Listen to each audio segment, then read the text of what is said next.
All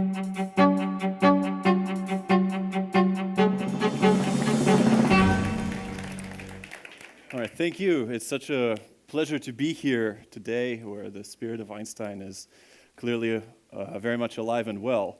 When Einstein composed and published the theory of general relativity, he made three primary predictions.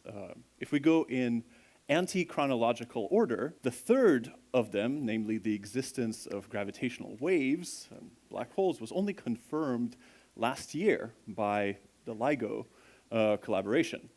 The second, bending of light by gravitational fields, was confirmed during a total solar eclipse, not the one this year, but the one in 1919. But really, the first puzzle that general relativity solved was a planetary one. See, the planet Mercury lives on an orbit which slowly rotates. And this rotation happens at 43 arcseconds per century faster than predicted by Newtonian gravity. So really, the first puzzle that Einstein resolved was one that was planetary. Another kind of theme that every theory of gravity underlies is that gravity kind of works the same way wherever you go. So when you look up in the night sky and you see a whole bunch of stars, you can very much be sure that each one of those stars exerts a gravitational field just like our sun. I'm sure one of the frustrating things during Einstein's time was that the number of examples of planetary systems was limited to one. Right? We only knew of our solar system and that's it. And by the time Einstein died, the tally of planets around other stars that we know of was still very much at zero. Remarkably, today, that's no longer the case. The first planet around a sun-like star was detected a mere 22 years ago, 1995, and since then, our understanding of what's out there has completely exploded. Today, the number of known planets around other stars is in the thousands, and perhaps the most surprising thing that we found to date is that extrasolar planets, planets around other stars, are really, really different from our own solar system.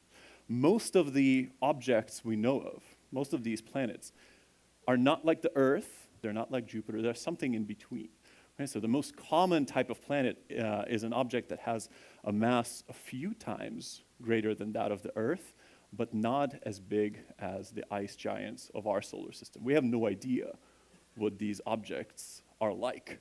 And so a lot of the work that I have been involved in over the last decade aims to characterize both the interior structure, the atmospheres of these objects, as well as their orbital architectures. And this is the part that I find the most fascinating. The vast majority of planets we've found to date have orbital periods that are considerably shorter than anything we have in our solar system. Right? They would zip around their stars in a matter of days, instead of the kind of inner edge of the solar system, which is marked by the 88-day orbital period of Mercury. We've found planetary systems where the orbits are fundamentally chaotic, right? They forget about their own state every 7 years or so, and that's like biblical. Right? 7 years is a biblical time scale.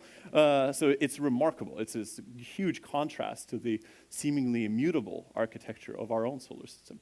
But even though all of this is super exciting, I think one of the kind of cautious realizations that we're coming to is that the solar system is kind of an outlier. We're yet to find an analog of our own cosmic home. So that problem of how do we fit in to the greater context, the greater kind of planetary senses in the galaxy, still remains open. In the next 100 years, when we all come back here for the 200-year anniversary, and I will certainly be here, I will at least haunt the room.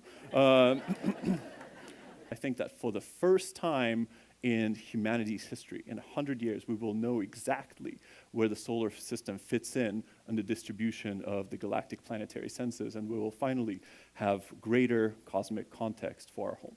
Thank you.